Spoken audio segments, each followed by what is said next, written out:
안녕하십니까. 반갑습니다. 이제 현대사회와 기독교 윤리 제 8번째 강의를 시작하게 되었습니다. 세상이 아무리 힘들고 또 피곤하게 해도 세월은 가고 또 우리가 공부해야 할 것은 공부하는 것이죠. 오늘 이 강의의 주제는 우리 지난주에 강의의 연속으로 해서 이 나라는 존재가 가지는 이 놀라운 신비를 생각을 해봅시다. 한마디로 세상을 창조하는 나다. 이 나라는 존재가 바로 세상을 창조하는 중요한 동인이 된다 하는 사실을 지금 말합니다. 우리 다 알다시피 우리 기독교 윤리는 세상을 초월한 신이 우리에게 직접 이렇게 해라 저렇게 해라 이렇게 가르치는 가르침이 아닙니다. 말 그대로 기독교인이 세상에서 기독교인답게 그리스도인답게 어떻게 살아야 하는지를 가르치지요. 그런데 이런 가르침은 예수를 믿는 그리스도인이 특히 현대사회, 더 정확하게 현대기술사회에서 어떻게 행동해야 될 것인가, 무슨 생각으로 살아야 될 것인가를 이제 말씀하고 있습니다. 원하든 원치 않든 인정하든 인정하지 아니하든 우리 현대사회는 현대기술사회가 됩니다. 현대기술이 의식화된 사회죠. 그러니까 우리 현대기술이 우리 영혼을 부인하고 싶어도 아주 강팍하게 힘들게 지배하고 우리 영혼이 알게 모르게 어마어마하게 피폐되고 황폐화되어 있다 하는 사실을 말합니다. 지금까지 강의에서 보았듯이 현대기술사회는 사실은 근원적으로 하나님 앞에서 동생 아벨을 죽였던 이 가인의 인간성이 지금 여기에 와서 점점 앞으로 더 하겠죠. 이 기술이라는 형태로 동생 아벨을 죽였던 그 기술이 우리 인간 내면 속에 탑재해 있다가 그 기술이 소위 힘의 의지로 활성화되어서 시간이 가면 갈수록 현대, 초현대 쭉 발전해서 더욱더 찬란하게 아주 절정으로 꽃피우고 있다라고 말을 할 수가 있습니다. 이런 의미에서 오늘 강의는 세상이 도대체 무엇인가, 그렇게 만드는 인간이 이렇다면은 그럼 세상은 도대체 무엇인가를 이해할 필요가 있습니다. 현대기술사회 세상이죠. 우리 지난번 강의에서 말씀을 드렸지만 세상은 단순히 눈에 보이는 외현 여러 가지 현상들, 외적인 무엇 사태 이런 것들이 아니라 그랬습니다. 물론 그런 것들도 포함되죠.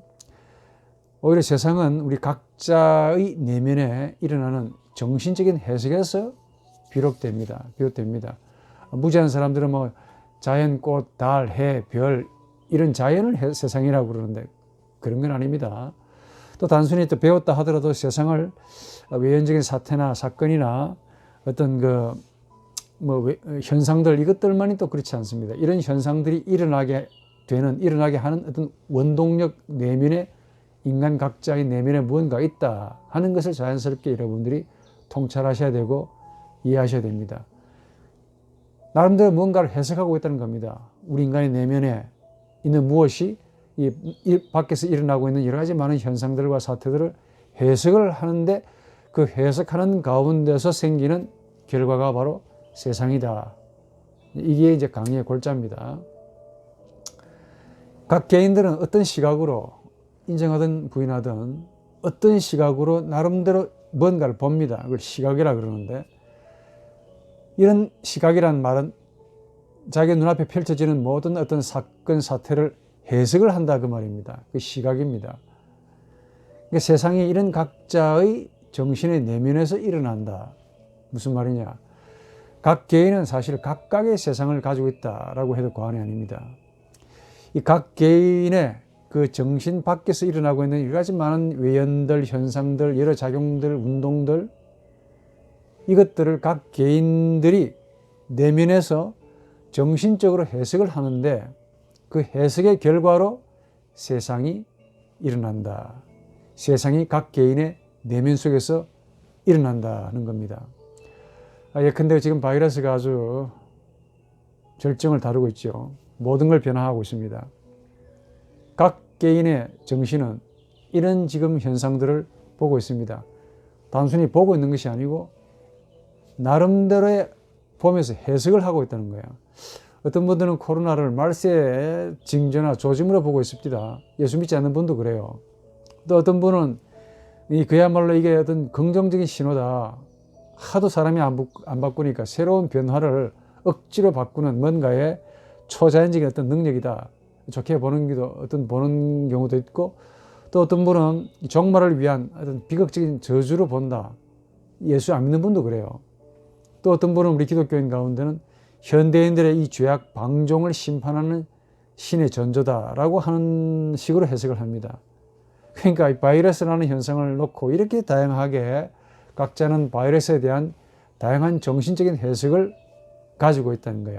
그 자체가 바로 세상이라는 겁니다. 그러니까 이 바이러스라는 이 창궐된 창궐하는 바이러스, 이건 세상의 외면에 해당되고 현상사태고, 이런 현상사태의 외연을 우리 인간의 내면은 나름대로 정신적으로 각각이 해석을 하고 있다는 것이죠.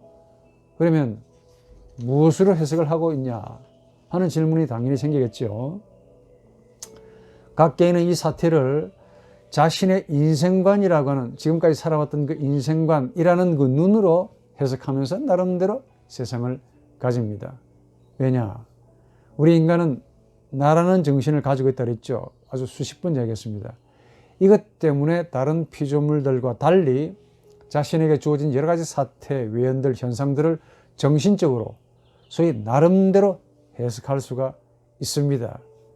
제 저서의 고통애로 인간학에서 이 나라는 존재를 정신적으로 해석하는 존재라고 제가 규정한 적도 있습니다. 이해를 돕기 위해서 우리 일상사에서 가장 흔하게 일어날 수 있는 사건을 하나 예를 들어봅시다. 이해를 돕기 위해서. 지금 두 사람이 주차장에서 자신들의 차를 지금 주차하는 가운데 있었습니다. 한 사람은 비싼 외제차, 한 사람은 그거보다 조금 더 값이 떨어지는 국산차. 차에 대한 애정이 다 다릅니다. 똑같이 보이지만 애정이 해석하는 색깔이 좀 달라요. 한 사람은 이 차야말로 내 자신의 가지고 있는 능력과 부의 상징이다 라고 평소에 믿습니다. 이분이. 또 다른 사람은 그렇지 않다. 차는 단순히 우리 인간의 편리를 주는 기능자에 불과하다 라고 믿습니다. 그런데 소신이 다른 이 두 분이 한 좀 좁은 공간에서 주차를 해야 했습니다. 주차가 참 잘 됐어요. 조금씩 서로 양보하면서 약간의 불협화음이 있었지만은 대화를 잘해서 기분 좋게 헤어졌습니다. 그렇게 되면은 세상에 일어날 필요가 없죠. 욕설도 없고 웃으면서 헤어졌습니다. 물론 자신들의 차에 대한 믿음이 조금 다르지만은 그 주차장이라는 특수한 상황을 고려해서 서로의 신념을 양보해서 좋게 해결했습니다. 그런데 저쪽 동네는 가보니까 조금 이상해. 충돌이 있었습니다. 한마디로 객관적으로 들어보니까 대화가 잘 안 돼. 뭐냐? 차에 대한 자신들의 신념들이 너무 강했습니다. 한쪽은 이 차는 내 능력과 내 어떤 품위와 품격을 나타내는 비싼 차인데, 상징인데, 이 기스가 나니까 기분이 엄청 나쁘죠. 화가 나고 시시비비를 따지기 시작합니다. 또 다른 한쪽에서는 당연히 차에 대한 해석이 또 틀립니다. 그냥 편리함을 주는 기능인데 뭐 그거 가지고 성질을 내고 보험대로 처리하시라. 이렇게 끝나면 될 텐데 또 계속해서 말꼬리를 잡고 화를 내고 항변합니다. 그래서 주차장에서 자신들의 차를 앞에 세워놓고, 물화되는 사물인 차를 앞에 세워놓고 열심히 싸웁니다. 처음에는 주차법에 대해서 이야기가 나옵니다. 조금 더 가니까 뭐예요? 주차법을 떠나서 율법을 떠나서 법에 대한 자신들의 신념이 나옵니다. 나중에 신념 때문에 싸워요. 왜 주차를 그따위로 하느냐? 누가 비싼 외제차를 여기 가져오라 했냐? 뭐 등등 하더니 갑자기 누군가가 화를 참지 못하는 분이 가끔 있습니다. 푹 하고 욕설이 나왔습니다. 욕설을 들었더니 새로운 국면으로 들어갑니다. 욕설 때문에 화가 나. 뭐 내가 그런 놈이냐? 뭐 그러냐? 나중에 화가 나니까 과거에 당수, 태권도, 옆차기, 앞차기, 군대에서 배웠던 태극 5권 5장 1장이 나옵니다. 했습니다. 했더니 상대가 맞았습니다. 손해를 봤다고 이 때린 자를 법으로 심판하겠다고 경찰을 부릅니다. 경찰이 와서 중재를 하려고 하지요. 나중에 보니까 차의 문제는 저기가 있고 욕설 문제, 인권 문제, 폭행 문제로 비화가 되어서 서로 고발하고 고소했습니다. 경찰이 등장해서 혐의를 따지고 하나하나 이제 조사합니다. 화가 난 그분은 더 화가 나서 이제 이겨야 되겠다. 변호사를 사죠. 법정 가서 해결하고 싶어 합니다. 판사가 등장하지요. 이 판사는 아무것도 하는 일이 없습니다. 딱 사건을 앉아놓고 편안하게 앉아서 제 논리적으로 이론적으로 쫙 분석하고 판결합니다. 형무소가 나오네. 검찰로 넘어가고 이 사건이 뉴스로 보도가 되고 더욱더 활성화되어서 전문 변호사가 나오고 법의 해석을 하기 시작합니다. 법정 싸움에서도 그냥 끝나는 게 아니고 이 두 분이 그동안 평소에 어떻게 살아왔는가 어릴 때부터 지금까지 쫙 그리고 차에 대한 신념도 다 드러납니다. 여러분 법정 가면은 정말 참 불쌍합니다. 다 드러나요. 그 과정에서 무슨 일이 벌어졌느냐. 법정에 가는 사람 치고 지기 위해서 법정 가는 사람 없지요. 가면은 반드시 이겨야 된다 하는 말입니다. 자, 이기려면 뭘 잘해야 되겠습니까? 주먹을 잘 써야 되겠습니까? 말을 잘 해야 되겠습니까? 말을 잘 해야 되겠죠. 자, 말을 잘 하려면은 그 사건을 놓고 잘 분석적으로, 이론적으로, 체계적으로, 소위 논리적으로 하자가 있는지를 검토해야 됩니다. 반드시. 자, 이렇게 하려면은 내 힘으로 안 되니까 전문 변호인이 필요하지요. 논리학자가 필요하고 레토리카, 수사학이 필요합니다. 그래서 논리학과 수사학을 가르치는 전문 대학이 그래서 생긴 거야. 당연히 그 학교에서는 생계를 위해서 선생님이 계시죠. 그냥 가르쳐 줍니까? 학생들에게 수강료 받아야 되겠죠. 또 전문적으로 논리학, 수사학, 말 잘하는 법, 상대 심리를 이용해서 어떻게 이기느냐 가르칩니다.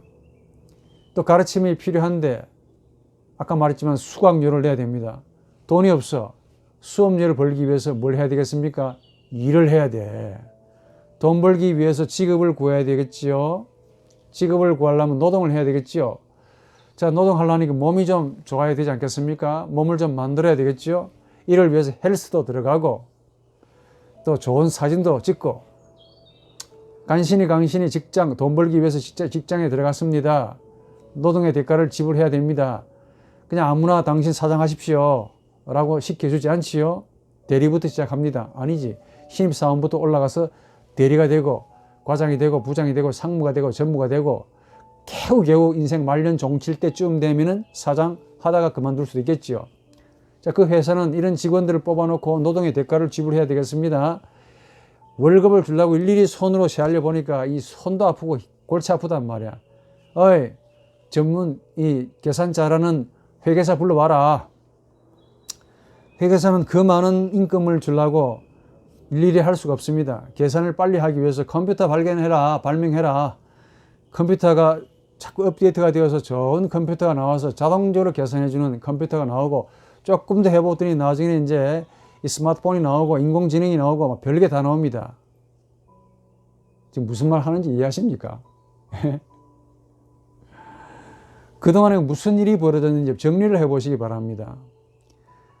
그래서 이 모든 것들이 바로 주차 문제 때문에 그렇게 생겨났고 내 인생이 지금까지 살아온 내 인생이 바로 이 문제 때문에 다 드러나고 있다 하는 느낌이 들지 않습니까?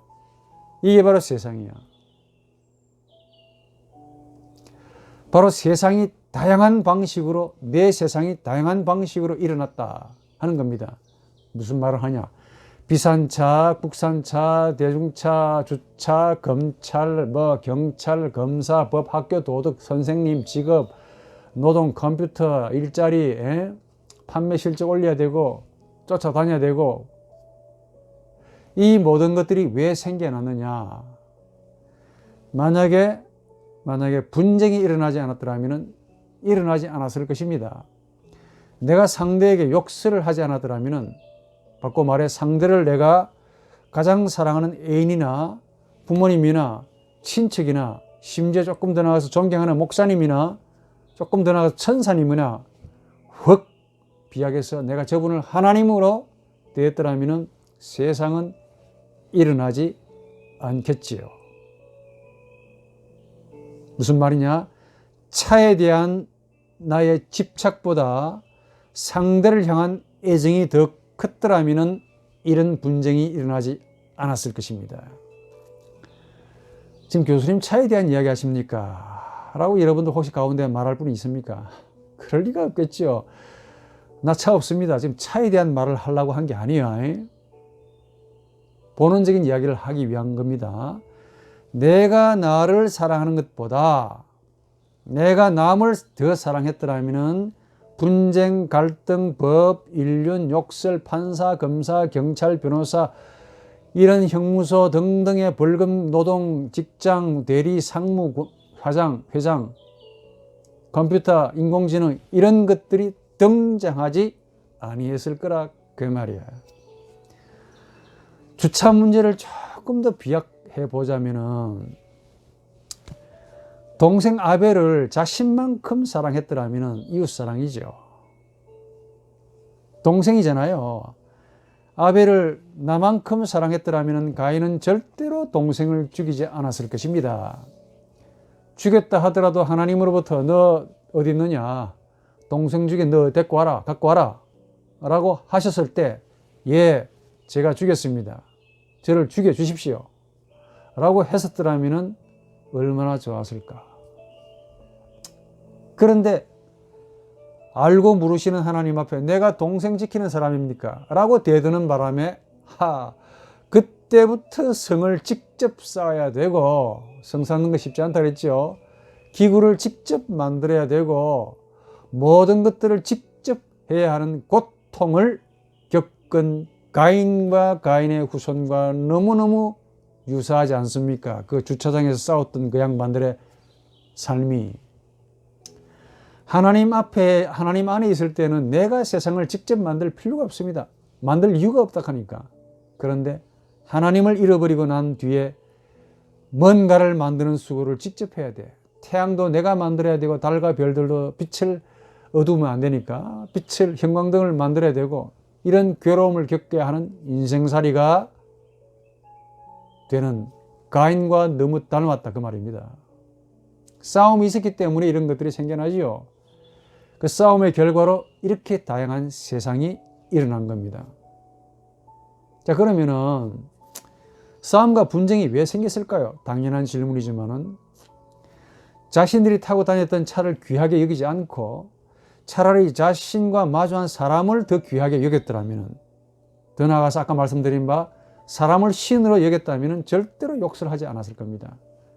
값싼 차를 타고 다녔던 사람 역시 상대가 얼마나 차를 귀하게 여길까, 저 사람의 입장에서 좋게 생각하고, 그래 하나님이 나를 이렇게 사랑하셨듯이 저분은 차를 저렇게 하나님으로 사랑하시는구나, 좋게 해석하고 그 차에 기스 낸 것에 대해서 미안합니다, 죄송합니다, 제가 고쳐드리겠습니다 라고 했었더라면 욕설이 나올 이유가 없죠. 폭행이 나올 이유가 없겠죠. 일상사에서 자주 일어나는 아주 흔한 이야기입니다. 그럼에도 이 사건을 확장시켜 보면 살인이 나옵니다. 분노에 그 살인하고 싶은 광기가 나오더라고. 죽이고 났더니 마음이 편안하냐? 안 그렇죠. 죄책감 때문에 시달려. 회개 장소가 필요합니다. 그래서 종교가 만들어진 거 아니냐. 비싼 차, 값싼 차, 주차, 경찰, 검사, 법, 도덕, 선생님, 직업, 학생, 이 모든 것들, 노동, 컴퓨터, 일자리, 판매 실적 올리고, 종교, 철학, 학문, 대학교, 교수님들, 이런 것들이 왜 생겨났는지를 이해돕기 위해서 제가 판을 좀 키워본 겁니다. 또 직접 본 것이기도 하고. 좁게 보면은 나하고 지금 나와 마주하고 있는 상대와의 문제고, 지금 상대를 내가 누구로 어떻게 보느냐 하는 이 정신적인 문제에 달려 있습니다. 내가 상대를 내가 마음대로 처분할 수 있는 어떤 물화된 존재, 그것으로 본다면은 나와 상대와의 관계는 나와 그것과의 관계로 만들어집니다. 누가 만드느냐? 내가 그렇게 만든다는 거야. 그러니까 자동차에 대한 신념이 다르죠. 나는 이런데 니는 왜 이러냐. 해석이 달라서 그 해석 때문에 싸움이 나오고 주먹이 나오고 당수가 나오고 죽이고 싶은 분노가 나오고. 그러니까 사람이 자동차보다 가치가 떨어진다. 사람을 그렇게 보는 거야. 중고차가 그것도 하등의 중고차로 보는 거야. 인간이 물건으로 보입니다. 예? 이런 시각은 전적으로 주관적이고 임의적이고 세상적인 시각이야. 이렇게 말했더니 아이고 저는 사람을 물건으로 안 보고 있는데요. 또 그렇게 말하고 싶겠죠. 그럴까요? 예. 동공으로는 인간으로 보일는지 모릅니다만은 그 영혼의 내면에는 자신과 마주하는 그 인간을 사람으로 여기고 있지 않습니다. 그러니까 그렇게 막 나가는 거죠.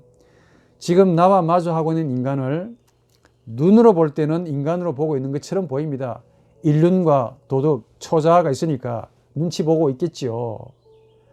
그러나 영혼으로 들어가 보면은 그걸 사람을 하나의 그것으로 보고 있다는 거야. 본인만 모르고 옆에서 사색하는 저는 그렇게 보이는데 야, 저 양반 완전히 니체 닮았네. 저 양반 사람을 사람으로 안 보고 있다. 힘의 의지를 가지고 마음껏 정복하고 오늘 집에서 어떤 스트레스를 받았는지 모르지만 풀고 앉아있네. 제 눈에 그렇게 보입니다. 객관적으로 보니까. 왜 인간이 이 물화된 존재, 물건으로 보일까요? 물건이 따로 있는 게 아닙니다. 물건은 이런 게 물건이 아닙니다. 사람도 그렇게 본다는 거야.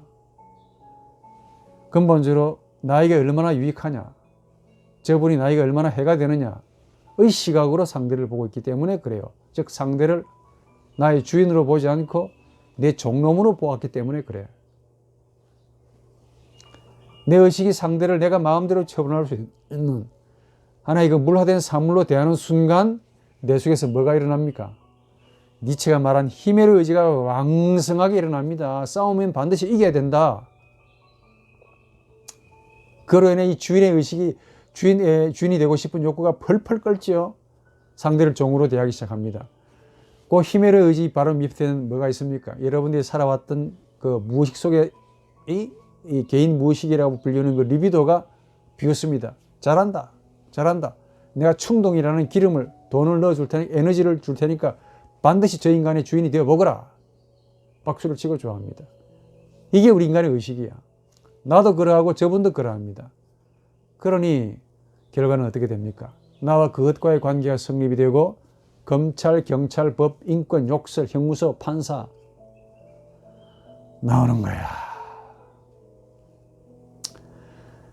그걸로 끝나면 또 간단하겠죠. 사람들이 모이기 시작합니다. 요즘 살 재미가 없잖아요. 전부 집에 형무소처럼 집에서 사는데 아이고 재밌네. 사람 싸우는 거 얼마나 재밌는지 모릅니다. 눈욕이 좋지요. 서로 열심히 싸우다가 한 사람이 또 집착합니다. 누가 올려? 내가 올려? 제가 올려? 펜이 날라지기 시작합니다.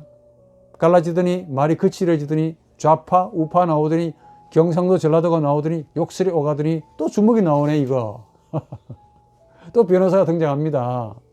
제 생각에 세상 끝날 때까지 사라지지 않는 직종이 있다면 법조계 그리고 의사님들 종교계 딱 판이 나오지 않습니까? 변호사는 변호를 잘 하기 위해서 뭐가 필요해? 논리학과 수사학이 필요하죠. 도통해야 됩니다. 과거에 플라톤 시대 때 소피스트들과 별반 차이가 있습니까?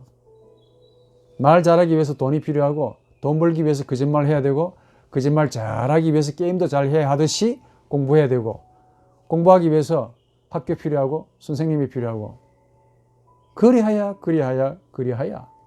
세상이 지금 우리 눈앞에 펼쳐진 것입니다. 세상은 그냥 단순히 우리 눈앞에 있는 자연이 아닙니다. 우리 인간의 의식과 힘의 의지 마지막으로 리비도가 된 나가 만든 정신의 총체를 세상이라고 하는 거야. 경찰, 검사, 법, 도덕, 학문, 선생, 노동, 계산기, 주임, 법, 인륜, 공론, 문화, 예술, 학문, 종교 이것들이 세상입니다. 왜 생겨났겠습니까? 궁극적으로 쫙 보라고. 분쟁의 결과로 이런 것들이 만들어진 셈인데 이런 세상은 단순히 이렇게 만들어진 것이냐? 다시 말해 단순히 욕설 한 번 했다고 이런 게 만들어진 거냐? 아닙니다. 절대 아니야. 조금 더 들어가야 돼. 욕설했습니다. 그 욕설은 하나의 열매에 불과하고 욕설하는 내 영혼 안에 지금 무슨 일이 벌어지고 있는가를 좀 아셔야 됩니다. 이게 기독교 윤리학의 핵심 포인트입니다. 단순하지 않아요. 욕설하고 분노했던 내 영혼으로 들어가면 지금 무엇이 일어나고 있느냐 하나하나 분석해 봅시다. 왜 내 고급 비싼 외제차를 내가 주차하는데 상대의 똥차가 와서 감히 기스를 내냐 라고 합디다. 이 말, 상대의 차를 똥차라고 이야기했습니다.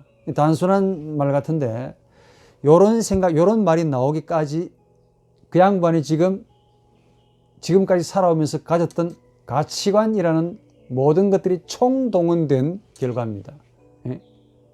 즉 내가 상대방의 차에 대해서 똥차 했는데 이건 그냥 나온 게 아니고 평소에 내가 가졌던 소신, 무슨 소신이냐, 수와 양의 법칙에 따라서 모든 가치를 평가했던 내 인생관에서 자연스럽게 하고 흘러놓은 아주 작은 파편적인 말이야. 상대의 차를 변차라고 하는 말에는 내가 얼마나 평소에 힘을 추구했으며 그 힘은 어디에서 나오느냐, 수적으로 얼마나 크고 양적으로 얼마나 많으냐에 했을 때 쾌감을 느꼈고, 또 돈과 권력이 가장 적합한 죄와 가치고, 이 돈과 권력의 양의 수의 법칙에 따라서 크면 클수록 많으면 많을수록 행복이 컸다는 기억을 가지고 있기 때문에 바로 지금 이 상황에서 변차가 나오는 거야. 그냥 나온 게 아닙니다. 지금은 내가 뭐 회사 대리로 근무하지만은 장차 꿈은 대박. 곧바로 회사 때려치우고 대박 나면은 회장 되는 게 꿈이야. 남을 지배하고 정복하고 다스리고 내 마음대로 휘어잡는 게 꿈입니다. 힘이 있어야 되겠지요? 그 힘은 어디에서 나오느냐? 돈. 이걸 세상 살면서 나이도 얼마 안 먹었는데 그분이 세상 살면서 충분히 배웠고 충분히 학습한 가치관에서 나온 욕설이야. 모든 힘은 돈에서 나온다는 가치관을 가지고 보니까 지금까지 돈 주고 배웠던 지식, 정보들이 바로 이 주차 문제에서 총동원이 되었다는 거 아닙니까? 부부관계에서도 마찬가지야. 싸우기 위해서 공부하신 것 같아. 예? 이겨서 뭐 하려는지 모르겠습니다. 꼭 이기고 싶냐? 지금까지 그분이 읽었던 문학, 도서, 시집, 사상, 전집, 수사학, 논리학, 대학에서 등록금 주고 배웠던 모든 지식, 정보, 컴퓨터 게임에서 배웠던 이 모든 정보들이 바로 이 주차 문제에서 상대를 이기기 위해서 발휘가 되고 있네요. 놀랄 노자입니다. 여기로 끝나지 말고 조금 더 분석적으로 들어가 보자고. 여러분 싸우려면은 뭐가 필요합니까? 일단 말이 필요하지요. 알다시피 말은 문장입니다. 문장은 당연히 누가 만드는 거야? 우리 영혼의 이성이 만듭니다. 나는 내 차에 기스를 냈던 그 상대방에게 말하기 위해서 내 이성이 논리적으로 활동해야 됩니다. 내 이성이 논리로 활동하기 위해서 지금까지 학교, 초등학교, 중학교, 고등학교, 대학교, 학원 가서도 돈 주고 배웠죠. 또 알량한 지식으로 독서를 통해서 배웠죠. 이 모든 문장들을 동원해야 됩니다. 문장을 동원하기 위해서 이성은 만들어진 문장들을 논리적으로 쫙 상대 앞에 펼치는 법을 알고 있습니다. 이성은 만든 문장을 그냥 나열하는 것이 아닙니다. 생각이란 힘을 빌려야 돼. 왜 어떻게 해야만이 제 양반을 이길 수 있는가? 왜 이렇게 말을 해야 되는가를 물어야 됩니다. 그 질문에 답이 주어져야 의욕이 이기도록 정열을 부여하는 겁니다. 생각하는 이유에 대한 답이 주어져야만이 의욕이 활동하는 거거든요. 의욕은 뭐냐? 결국 싸워서 이기기 위한 의욕이 되는 것이죠. 이 의욕을 니체는 히메로의 의지, 주인애로의 의지, 권력애로의 의지를 라고 부른 겁니다. 상대를 지배하고 다스리며 종놈으로 만들기 위한 의욕이야. 그런데 이 의욕은 단순한 의욕이 아니고 상대를 꺾어서 잡아뜨리고 내 종으로 굴복시키기 위한 리비도라는 동물성에서 나온 겁니다. 알고 보니 참 단순하지 않지요. 지금 이 주차 문제라는 이 작은 문제를 놓고서도 나라는 정신이 밖에서는 이런 일이 벌어지고 내 영혼 안에서는 어떤 일이 벌어지고 있는지를 제가 소개했던 겁니다. 그만큼 우리 영혼이 단순하지 않습니다. 만약에 자동차가 없었다면 주차 문제가 생기지 않았겠죠? 싸움이나 욕설이 일어나지 않았을겠죠? 하나하나 풀어보고 싶죠. 반대로 이제는. 결과적으로 세상이라고 하는 이런 것들이 일어나지 않았을 겁니다. 조금 더 정확하게 영적으로 내 가치관이 돈에로의 의지가 아니라면 이런 일들이 일어나지 않았을 겁니다. 조금 더 정밀하게, 조금 더 적극적으로 내가 나와 마주하는 상대를 천사로 여기는 마음이 조금이라도 있었더라면 설령 이 주차 문제를 만났다 할지라도 이렇게 세상을 복잡하게 만들지는 않았을 거라 그 말이야. 돈에 대한 해석이 조금만 달라졌다고 하도 이렇게 번거롭게 내가 태양을 스스로 만들고 내가 지구와 달을 스스로 움직이게 하는 이런 고통을 겪지 않았을 겁니다. 그러니까 이 세상이라는 거창한 눈에 보이는 체계 시스템도 알고 보면 내가 가지는 이런 정신적인 해석 때문에 생겨난 거야. 세상은 내가 상대에 대해서 가지는 내 해석의 결과올시다. 이게 어디에서 뿌리를 두고 있느냐? 바로 태고적에서 기인합니다. 가인이 하나님께 행한 행위가 바로 그겁니다. 하나님이 동생의 제사를 더 기쁘시게 받으신다는 그 주관적인 해석을 가인이 가졌기 때문에 그래요. 컴플렉스 때문에 그래. 하나님은 가인을 더 사랑하지 않았습니다. 아벨을 제사를 더 그렇게 기뻐한 건 아닙니다. 본인이 그렇게 생각한 거야. 이런 주관적인 해석 때문에 동생을 죽였습니다. 이런 자신의 주관적인 해석을 고집하지 않았더라면 동생 죽인 너 어디 있느냐라고 물었을 때 여기 있습니다. 라고 말했으면 이야기는 더욱더 간단했을 텐데. 그러니까 세상이란 단순히 내 눈앞에 펼쳐지는 어떤 사태나 사건, 현상들이 그 전부가 아니고 그냥 펼쳐진 것이 아니고 내 정신이 나름대로 해석했고 해석한 그것을 펼쳐놓은 것이고 한마디로 내 정신의 내면에서 일어나는 그 무엇이다 이겁니다. 자, 그래서 세상이란 주관적인 해석으로 동생을 죽였던 가인의 가치관과 너무 흡사하고 바로 거기에 뿌리를 두고 있다 해도 과언이 아닙니다. 세상은 동생을 죽인 것을 물으시는 하나님을 포기하고 그 대가로 취한 가인의 주관적인 해석의 결과입니다. 그러니까 이 기독교인이든 아니든 모든 인간들은 각자의 세상을 지금 각자의 정신의 내면에서 가지고 있습니다. 가지고 살아요. 한 사람 한 사람 전부 다 독립적인 공화국입니다. 제가 목회할 때 많이 느꼈습니다. 기독교인인 우리도 마찬가지입니다. 똑같은 신앙을 가지고 있는 것처럼 보이는데 조금 더 자세히 들여다보십시오. 해석하는 관점이 너무 달라. 이런 관점으로 자기 눈앞에 펼쳐지는 사태, 사건을 주관적으로, 임의적으로 해석합니다. 조금 빗나가는 얘기지만은 모든 각자는 자신이 가지고 있는 각자의 시각으로 지금 자신과 마주하고 있는 여러 가지 많은 사태와 사건들을 나름대로 임의적으로, 주관적으로 해석하고 판단한다 그랬습니다. 무슨 말이냐? 판단하고 해석하는 한 세상을 가집니다. 세상을 가지고 있는 한 동물이 아니고 인간입니다. 여기서 해석하는 존재가 뭘까요? 인간이 아닙니다. 막연하게 인간 하지 마라. 바로 나라는 존재입니다. 나. 인간이 나라는 존재를 가지는 한 반드시 세상을 가진다 라는 말입니다. 즉 세상과 나라는 존재는 뗄래야 뗄 수 없는 불가분의 연속. 말하자면 나라는 존재는 아주 신비하게도 상대를 주관적으로 해석해서 세상을 가지는 정신이기도 합니다. 예. 세상 사람들은 세상을 세상적으로 해석하는 자들이죠. 우리 기독교인은 세상을 기독교적으로 해석하는 시각을 가졌습니다. 무슨 말이냐? 시각을 가지지 않은 자는 아무도 없습니다. 배우지 않는 자라 할지라도 삶의 철학을 나름대로 가지고 있습니다. 그분이 인간인 한, 즉 나라는 존재를 가지고 있는 한 반드시 시각을 가집니다.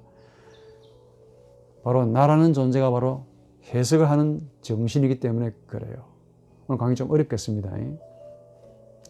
이걸 가지고 세상적으로 해석하기도 하고 이걸 가지고 기독교적으로 해석하기도 합니다. 이게 없으면 참 좋겠네요. 이렇게 말하고 싶겠죠. 이것 때문에 세상이 일어나니까 이게 차라리 없으면 좋지 않겠습니까?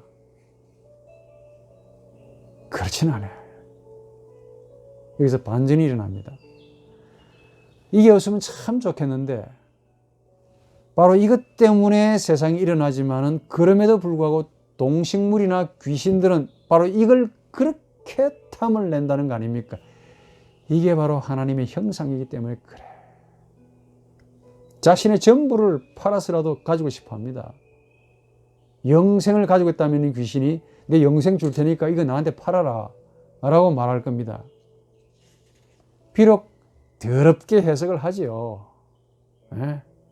비록 이것 때문에 문제가 생긴다 할지라도 이것 때문에 하나님과 닮았다. 바로 이것 때문에 하나님이 우리를 바라보시는 형상이기 때문에 그래. 이것이 가지는 무한한 가치는 정작 가지고 있는 우리는 잘 모릅니다. 그러나 동식물이나 귀신들이 너무 잘 알 겁니다. 세상을 기독교적으로 해석하기 위해서 적어도 우리는 두 가지 전제가 필요합니다. 하나는 우리 인간이 이마고 데이, 하나님의 형상이라는 것과 다른 하나는 호모 페카토르, 철저히 죄인이라는 고백입니다.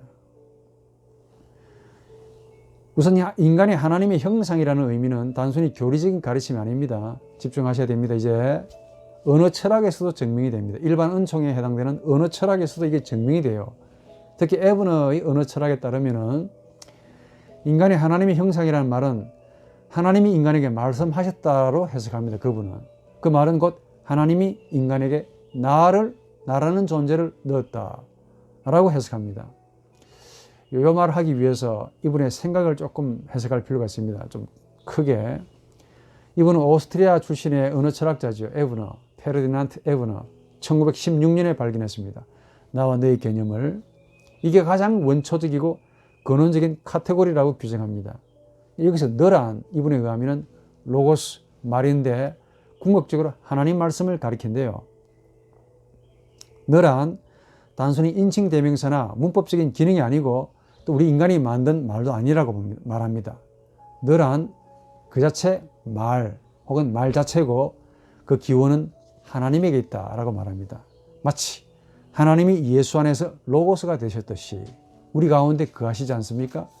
너라는 말도 우리 인간의 언어 속에서 들어와서 거기에 우리 인간 영혼 속에 거하는 생명이다라고 그분은 봅니다. 제가 이분의 책을 읽을 때 참 매력적으로 읽었습니다.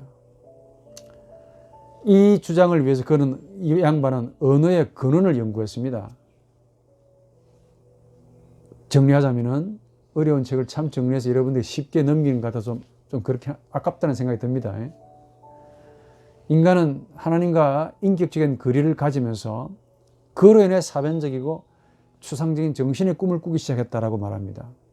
그리고 그 꿈에서 깨어나야만 했습니다. 하나님과 인간이 함께 있었는데 말을 받았습니다. 그때 창조되면서부터. 그런데 부패로 인해서 그 말을 잃어버렸습니다. 하나님이 인간을 창조하실 때 인간에게 넣어주셨던 그 말을 상실했다 그 말입니다. 그래서 인간이 하나님과 인격적인 거리를 가지면서 새롭게 이제는 말을 배워야 했습니다. 잃어버린 말을 다시 찾기 위해서 언어를 발명했다는 거야. 이런 이분의 생각은 우리 기독교 교리로 보면은 타락이라는 말과 굉장히 일치합니다. 인간의 언어는 인간을 창조하신 하나님의 말씀을 잃어버리고 난 다음에 그걸 다시 찾으려고 하는 인간의 내적인 혹은 정신적인 욕구에서 나오는 창조입니다. 이분이 한 좋은 말을 내가 소개해드리면은 시간의 시작 때에 인간이 단순히 소음이 아닌 말로서 처음 말을 들었을 때, 그리고 그 최초로 말을 했을 때 자신의 내면 세계의 빛이 그에게 비춰졌으며 생명의 비밀이 드러나게 되었다. 빛이 어두워져 있었고 인간 앞에 그 비밀이 닫혀져 있었던 한순간이 분명히 있었답니다. 그것은 곧 하나님으로부터 멀어진 순간이었다. 이겁니다. 무슨 말이냐? 창조 시에 하나님으로부터 말씀을 들었습니다. 그러나 하나님과 영적인 간격을 가진 다음에 소위 타락한 이후에 인간은 비로소 언어로 잃어버린 말을 되찾기 위해서 언어를 발명하고 그 언어를 사용하게 되었다 하는 그 말입니다. 이런 주장이 바로 창세기 3장 그 불순종한 인간의 모습을 연상케 한다 그 말이에요. 아담이 최초로 하나님께 항변했죠. 논쟁했다 그 말입니다. 만약에 이분의 주장대로라면은 인간이 하나님께 최초로 한 말 때문에 자신의 내면이 밝아졌다. 이걸 창세기 4장에서는 선악을 알게 되었다 라는 말로도 해석이 됩니다. 이건 곧 하나님과의 영적인 거리를 가짐으로 생긴 결과라고 봅니다. 여기다 조금 신학적인 해석을 갖다 붙이면은 인간의 언어는 하나님 말씀에 불순종한 인간의 최초 행위다. 여기에 기인합니다. 불순종해서 인간의 언어가 시작되는 거예요. 그러면서 타락한 인간이 최초로 한 말이 있답니다. 이건 뭐냐? 1인칭에 의한 문장이었고 그 의미는 고통의 외침이라고 이분이 그렇게 말합니다. 인간이 최초로 하나님께 한 말은, 내뱉은 말은, 토설한 말은 1인칭의 문장인 고통의 외침이었고 1인칭. 그 이후로 인간은 계속 고통을 외치면서 태어난다라고 주장합니다. 그 예가 어디에 있느냐? 바로 신생아의 울음이라고 하는 말에 있다고 합니다. 지난 학기에 제가 동영상에 또 이야기 해놨으니까 자세한 사항은 보시든지 찾아오셔서 물어보시기 바랍니다. 그 가운데 하나만 제가 예를 들어 볼게요. 여러분, 신생아이가 말을 하는데 우는 게 아닙니다. 말로 토설합니다. 그 가운데 복모음이라는 게 있습니다. 그 가운데 알파벳으로 VAE, 이 라틴어로 베인데 이 말이 산스크리트 언어, 우리 세계 모든 언어의 역사 가운데 가장 깊은 언어 가운데 하나인 산스크리트 언어에서는 이게 나를 가리킨다는 말입니다. 특이하죠. 근데 그 의미가 뭐냐? 너 어디에 있는가 라는 의미를 가진 나래요, 이 베가. 그런데 아주 흥미롭게도 이 베를 헬라어로 음력을 하면은 우아이가 되는데, 이 우아이가 어디에 나오는지 아십니까? 마태복음 23장에 화 있을지어다, 화 있을 것이다, 우아이가 그 말입니다. 그 말. 좀 놀래라. 그리고 고대 라틴어에서는 그게 VAE, 네 그대로 발음됩니다. 이게 화로다 라는 말이야. 뭔가 어지요. 독일 말로는 그대로 갖다 썼습니다. 스펠링만 틀리지 발음이 그대로 왜입니다. WEH, 왜. 즉 무슨 말이냐? 이게 고통이라는 말이야. 이 말이 훔볼트나 언어 철학자들 헤로드나 야콥 그림이나 에브나 이런 하만이나 이런 사람들에 의해서 공통적으로 말하는 바는 무슨 말이냐? 이 말이 짐승의 의식에서 결코 나올 수 없는 말인데 모음과 자음의 아주 복합의 원형이래요. 우아 빌트 원형인데 이건 단순히 입놀림에서 나오는 것이 아니고 말이 이미 우리 인간 속에 주어져 있다는 사실을 증명한다라고 말해요. 언어 철학자들이. 바로 이것들은 나를 시사한다라고 에브너는 말합니다. 그래서 신생아이가 태어나자마자 말하는 그 발성은 이분에 의하면은 고통의 외침이고 그 외침은 태고적에 있었던 하나님과의 영적인 단절에서 기인하는 말이다 라는 게 그분의 골자입니다. 주장의 골자라고. 이 고통의 외침은 하나님과 거리를 가지면서 인간이 최초로 한 말입니다. 문장입니다. 이 고통의 외침은 지금 우리가 입술로 하는 모든 말의 근원이 돼요. 기원이 된다고, 뿌리가 됩니다. 즉 탄식인 거야. 인터액션이라고 부릅니다. 즉 탄식이 지금 우리가 하는 모든 언어의 근원, 뿌리가 되는 거죠. 좋은 말이든 나쁜 말이든 전부 그 밑에는 탄식이 들어가 있습니다. 즉 고통이 들어가 있다는 거야. 우리 인간의 모든 언어는 뭐 영어, 독어, 불어, 화라나, 뭐 히브리, 헬라어 전부 다 고통의 뿌리를 두고 있는 외침이다 입니다. 자, 그렇다면 이 나는 어떻게 생겨났을까? 언어가 나의 뿌리를 두고 있다면, 또 나는 너 어디 있느냐의 뿌리를 두고 있다면 도대체 나는 어떻게 생겨났는가? 이분에 의하면 하나님과 최초로 영적인 거리를 가지면서 고통 속에서 문장을 만들었다고 했죠. 인간의 나는 바로 여기에서 시작된다고 말합니다. 즉 인간의 외침이, 고통의 외침이 말이 되었고, 거기에서 인간 자신이 고유한 나를 진술하고 싶어 했다. 나를 진술하고 싶어 하는, 즉 하나님과의 논쟁, 마틴 루터는 이걸 디스푸타티오 콘트라 데움, 즉 하나님과의 논쟁이라고 불렀는데 주장이 상당히 흡사해요. 나를 하나님 앞에 진술하려고 하는데 바로 거기에서 나가 일어난 거야. 말하자면은 인간 언어의 근원은 이분이 이렇게 말합니다. Ich leide, ich bin und leide.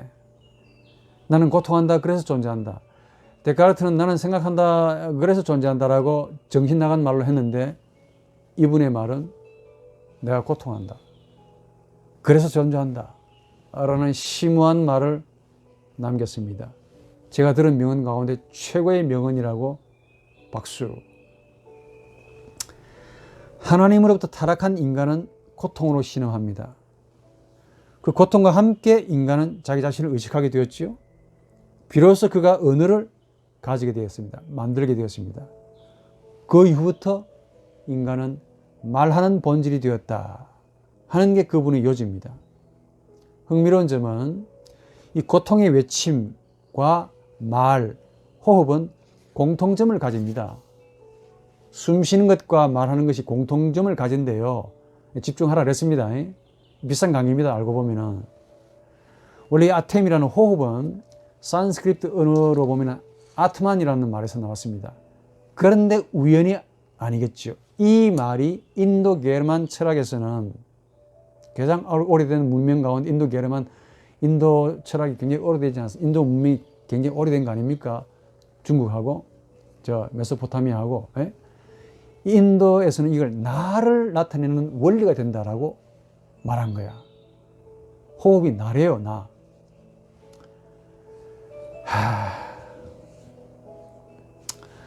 여러분들이 독일어를 하면 저와 함께 이 원서를 가지고 한 절 한 절 해석하면서 이걸 설명도 하고 하면 참 영적으로 깊은 맛이 있을 텐데 아쉽습니다. 그럼에도 제가 여기 있을 때는 여러분들이 원하시면 제가 얼마든지 제공할 테니까 배우러 오십시오. 나누기를 원합니다. 진심으로.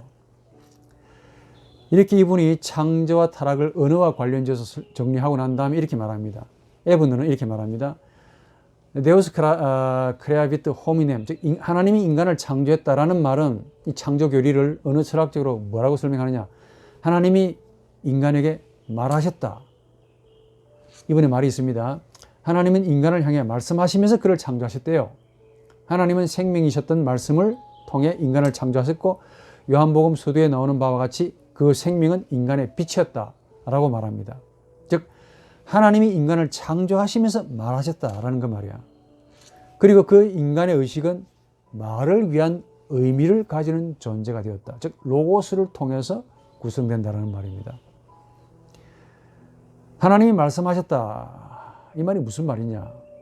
이번에 의하면은 하나님이 자신을 말로 우리 인간에게 넣어두셨다. 이게 바로 창조하셨다는 말과 동의어입니다. 그런데 웨스트민스터 신앙고백 그 4장에 보면 이 말이 또 비슷하게 나와요. 참 놀랍습니다.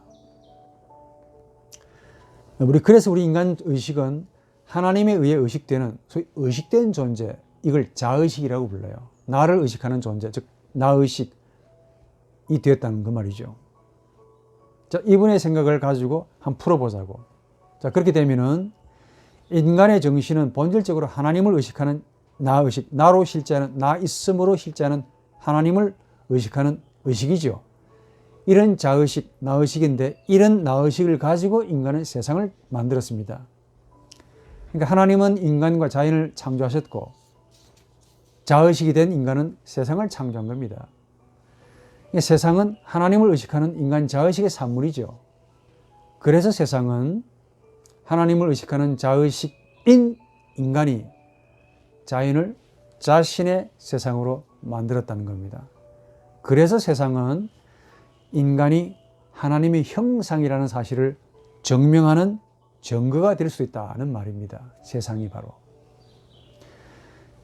바로 문제 그 자체입니다. 아까 말했지만 주차 문제로 그렇게 치고받고 싸우고 막 난리를 피우고 발광을 했던 그 문제를 가지고 있지만은 그럼에도 그 내면에는 하나님을 닮았다 하는 객관적인 증거가 됩니다. 하나님을 향해 자신을 폐쇄시켰지만은 폐쇄시키고 난 다음에 세상을 만들었죠. 이런 인간의 자의식은 자충족한 존재가 된 겁니다. 자충족하기 때문에 싸우는 거야. 나 잘났다고, 교만하다고. 특히 칸트와 계몽주의 철학자들에게서 이 자충족성이 엄청나게 강조가 됩니다. 제가 반복 안 합니다. 지난 강의에서 했습니다. 자충족이란 뭐냐? 하나님 앞에서 혹은 하나님을 향해서 인간이 자기 자신을 폐쇄시키면서 스스로를 내세우는 정신이다, 이 말입니다. 이건 더 이상 하나님으로 인해 사는 존재가 아니다를 말하죠. 생명의 의미를 하나님으로부터 받지 않고 이제는 인간 자신이 스스로 이제 생각을 통해서 받으려고 만들어내는 그런 존재가 되었다는 것을 의미하죠. 이게 바로 우리 인간의 자연성입니다. 본성이란 말이야. 창조 때 받은 그 하나님의 말씀은 인간을 하나님과 영적인 관계로 가지면서 살도록 창조가 되었지만은 이 부패하고 나니까 이런 자의식이 이제는 인간의 의식이 자의식이 되어버리고 자충족한 존재로 변질되었습니다. 더 이상 하나님과 영적인 인격적인 관계를 가지기를 싫어합니다. 거부하며 살아갑니다. 가인처럼. 비록 하나님을 상실하고 그 이후로 자충족한 존재가 되었지만은 세상을 만들면서 되었지만은 그러나 그 인간 영혼 깊은 곳에는 뭐가 들어가 있느냐? 여전히 하나님을 다시 찾기 위해서 원초적인 몸부림이라고 하는 형상이 그게 들어가 있다는 거야. 그 영혼의 결과가 바로 세상입니다. 그러니까 세상은 잃어버린 하나님의 인격 혹은 하나님의 당신 형상이죠. 이걸 다시 찾기 위한 말이죠. 이 말을 잃어버린 말을 다시 찾기 위한 인간 자의식의 몸부림의 결과입니다. 사실은 무진장 문제가 많은 부패한 폐역된 자의 행위이지만은 그 밑바닥에는 다시 살고 싶습니다. 다시 태어나고 싶습니다. 라는 이 애틋한 하나님 형상의 호소인 셈이죠. 이게 바로 세상입니다. 그러니까 세상은 하나님과 영적인 관계를 상실하고 자충족한 니체의 그 힘의 의지, 나 스스로 신이 되는 이런 존재가 되어서 만든 작품이지만은 그럼에도 그렇게 만든 세상은 뭐가 담겨 있느냐? 다시 살고 싶습니다. 잃어버린 당신, 다시 내게로 와 주십시오. 당신과 함께 연합해서 다시 살고 싶습니다. 라는 이 무의식적인 생명애로의, 영생애로의 욕구가 그게 담겨 있다는 그 말입니다. 세상은 단순히 물질의 종합이 아닙니다. 전적으로 우리 인간의 영혼과 직접적으로 관계하는 겁니다. 세상은 바로 인간 정신의 산물이고 그 정신의 창조적인 활동의 산물이죠. 따라서 우리 인간에게 나가 없다면, 즉 나가 주어져 있지 않았더라면 세상은 절대로 일어날 수가 없습니다. 비록 동물, 무리를 짓고 마치 우리 눈에 볼 때 공동체를 형성하는 것처럼 비치지만은 동물은 공동체를 만들 수가 없습니다. 왜냐? 나라는 주관이 없기 때문에 나의식이 일어날 수도 없어요. 동물도 혼을 가지고 있습니다. 혼은 의식이라 그래요. 의식은 가질 수 있지만은 나의식, 그 나라는 영은 가지고 있지 않기 때문에 나의식이 결코 아닙니다. 그래서 나라는 의식이 일어나지 않기 때문에 상대 또한 없습니다. 상대라는 의식이 일어나지 않는다 그 말이에요. 그러니까 홀랑 벗고 다녀도 부끄러워하지 않는다 그 말이죠. 이 상대라는 의식이 나에게 일어나지 않는 한 영적인 혹은 인격적인 관계 그리고 윤리, 도덕, 처자는 성립하지 않습니다. 그래서 동물은 집단을 이룰 수는 있지만은 인격적인 관계가 일어나는 공동체, 게마인샤프트, 게마인샤프트라고 부르죠. 사회철학자는 이걸 이룰 수는 없다고 말이에요. 동물에게는 힘과 충동이 지배적인 원리입니다.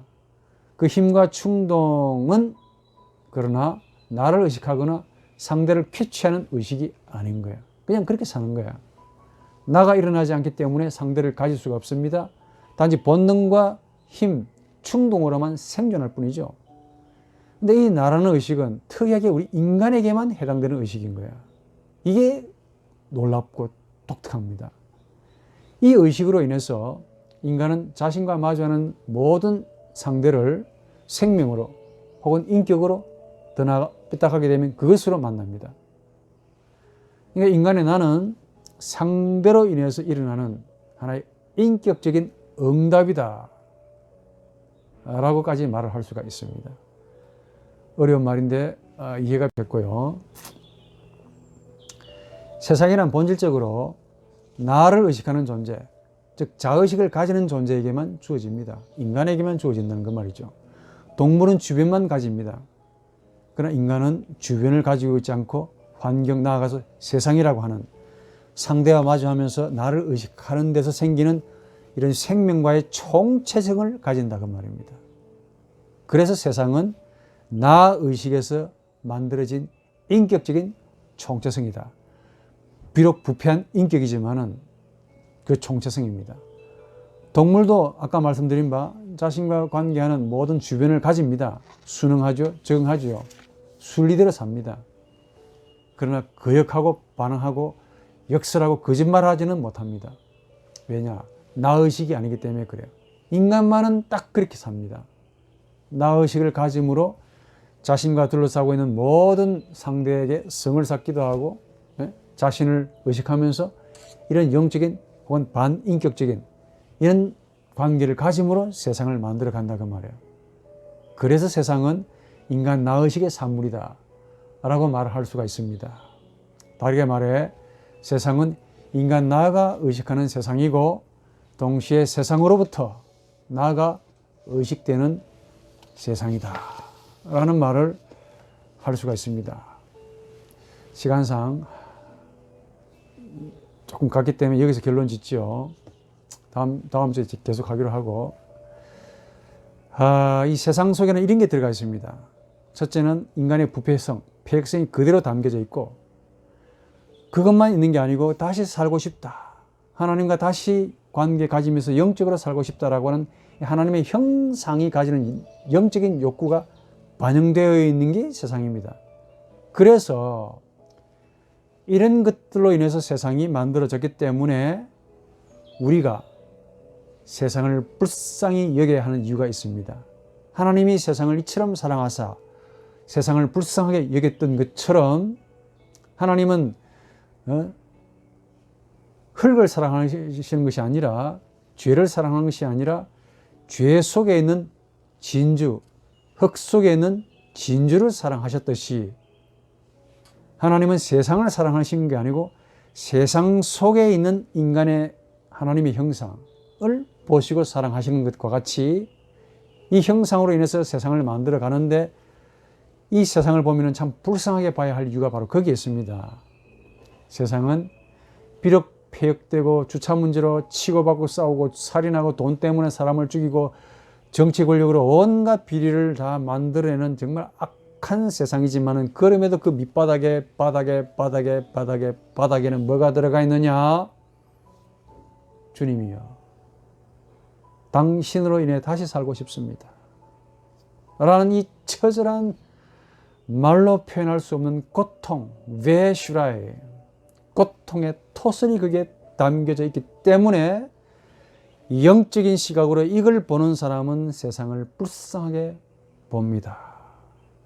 치고받고 싸우는 저 권력자들 앞에서도 그 내면은 처참하게 망가져 있는 살고 싶은 욕망, 그 욕망의 뿌리는 하나님으로 인해 살고 싶다.